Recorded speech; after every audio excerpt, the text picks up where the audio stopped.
この曲が最後の曲となってしまいました。この曲はあなたがいるから頑張れる、あなたがいるからもっと先に行ける、そういった歌詞です。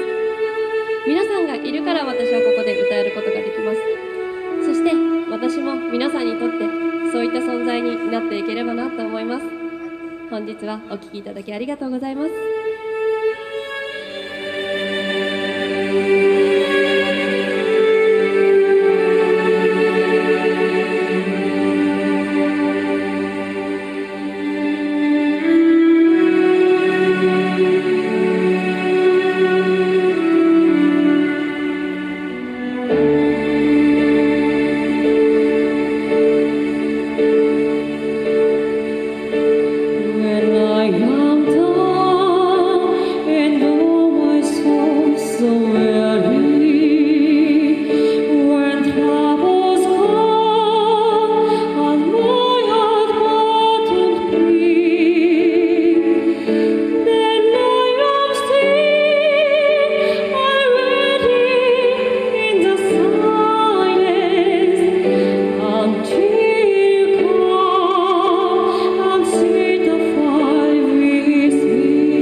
ありがとうございました。ソプラノ歌手の滝川由香でした。